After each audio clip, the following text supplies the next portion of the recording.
한자 이야기, 낱말 이야기 934번째 시간입니다. 이번 시간은 인사라는 낱말 한번 살펴보겠습니다. 인사. 예, 자주 쓰고 너무나 잘 압니다. 그렇지만 인사와 관련된 또 몇 가지 낱말. 인사불성이다. 또 진인사, 대천명 이런 말도 합니다. 그리고 수인사라는 말도 가끔 접할 수 있습니다. 그래서 인사의 여러 뜻에 대해서 한번 살펴보겠습니다. 한자로 보면 사람인, 일사. 네, 그렇죠. 사람에 대한 일이다. 그리고 또 우리가 헤어지거나 또는 만났을 때 반갑게 인사하거나 이런 여러 가지가 있습니다. 그것을 이 두 글자로 된 낱말이 가지고 있는 여러 가지 뜻에 대해서 한번 살펴보겠습니다. 사람인이다. 일사자다. 일이다. 일은 뜯어보면 가운데 중과 이렇게 손의 모양이다. 라는 이런 글자로 얘기를 하고 있습니다. 옛 글자를 보면 이렇게 돼 있어요. 여기에 가운데 중자가 있죠. 네, 가운데 중자가 있고 여기에는 이렇게 손이다. 네, 이 모양이 손의 모양이다. 또우자도 손을 뜻하죠. 또우자가 변한 모양이다. 이렇게 되겠습니다. 그래서 이것이 어떻게 해서 일이 되느냐 하는 때는 이 가운데 중을 어떻게 해석하느냐에 따라서 좀 해석이 조금 달라지는 것 같아요. 일반적으로는 이것이 가운데 중이라는 것은 어떤 깃발의 모양이다. 전쟁터에서 부대를 나눌 때 세 개로 나눠서 가운데 왼쪽 오른쪽 이렇게 부대가 있을 때 가운데 진에 세운 깃발을 중이라고 한다. 그 깃발을 손에 잡고 있다는 것이에요. 자, 깃발을 보통 손에 잡는다는 것은 예전에 어떤 산천에 제사를 지내러 갈 때 깃발을 잡고 간다.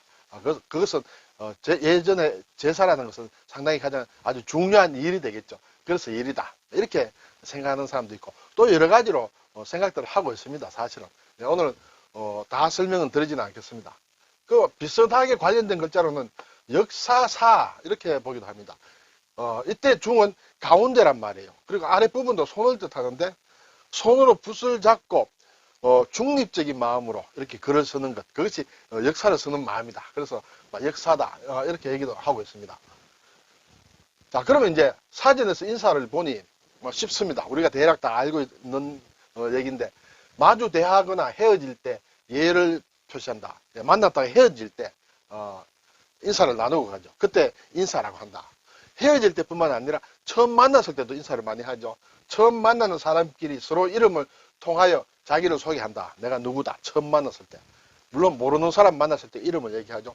잘 아는 사람이 만났을 때도 가볍게 인사를 합니다. 그렇죠? 자, 그때 인사를 시킨다. 이런 얘기도 있고. 또는 고마워서 인사한다. 그런 얘기도 있죠. 입은 은혜를 갚거나 치하할 일 따위에 대하여 예의를 차리는 것. 그것도 인사한다. 자, 이 글자 속에 여러 가지 우리가 일반적으로 쓰는 인사라는 것이 있습니다. 또 있습니다.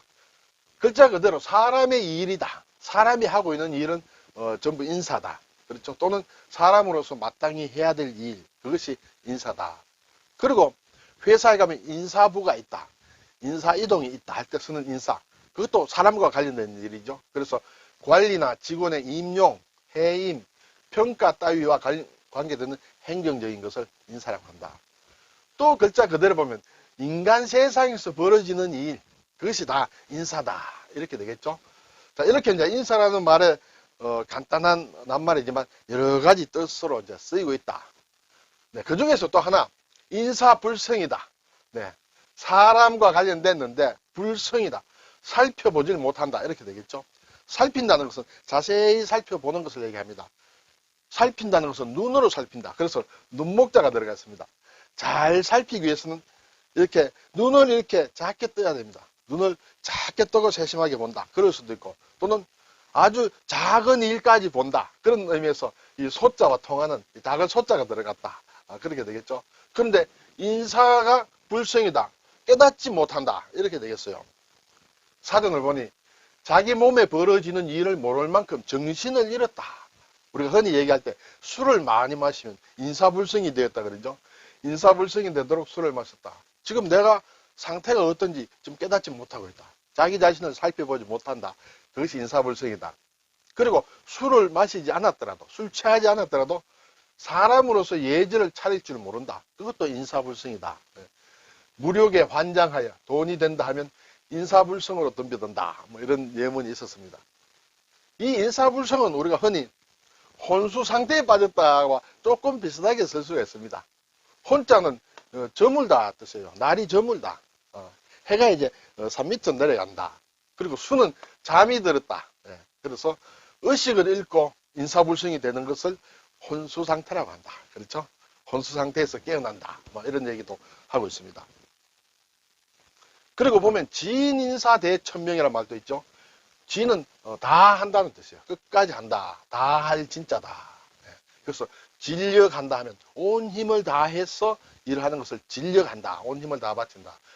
사람이 해야 될 일을 전부 다 한다. 예, 그리고 되는 기다린다. 예, 되게 한다. 그렇게 되겠죠. 천명, 하늘의 명을 기다린다. 사람이 할 수 있는 일을 다 하고서 하늘의 뜻을 기다린다. 진인사, 대천명. 그렇게 얘기하죠. 이것은 이제 수인사, 대천명과 같은 말이다. 수도 뭔가 다 마친다는 그런 뜻이고, 또는 뭐 공부를 한다, 수련을 한다, 수양을 한다, 또는 수선을 한다, 보수를 한다, 뭐 여러 가지 많이 쓰입니다. 이때도 수인사, 대천명도 사람이 할 일을 다 마친다. 그런 뜻이 있습니다. 자, 수인사 앞에서 사람으로서 할 수 있는 일을 다 한다고 했습니다. 이때는 진인사 대천명과 같이 수인사 대천명 이런 말을 쓴다. 근데 또 하나의 용법으로 인사를 차린다. 인사를 차리는 것을 수인사란다. 우리가 가끔 보면 문장에서 대할 수가 있습니다. 수인사를 나누었다라는 그런 말 할 수 있습니다. 목례와 수인사로 수렁거리던 방안이 조용해진 뒤에도 그는 한동안 눈을 감은 채 침묵을 지켰다. 이런 예문이 인터넷에 나와 있는 것을 보았습니다. 자, 오늘 인사라는 말을 봤는데 이 간단한 낱말에 여러 가지 다양한 의미를 가지고 사용이 된다는 것을 살펴보았고요. 그리고 그 인사불성이라는 것은 정말 사람으로서의 어떤 본분을 이렇게 알지 못하고 살펴볼 수 없는 그런 상황에 빠졌다. 그것이 인사불성이다. 그리고 인사치레를 하는 것이 수인사다. 인사를 한다는 것이 수인사. 그리고 인사를 다 한다는 그런 뜻도 있습니다. 그것은 진인사와 마찬가지야. 그래서 진인사 대천명, 수인사 대천명은 같은 말로 쓰인다. 이런 것을 한번 살펴봤습니다. 감사합니다.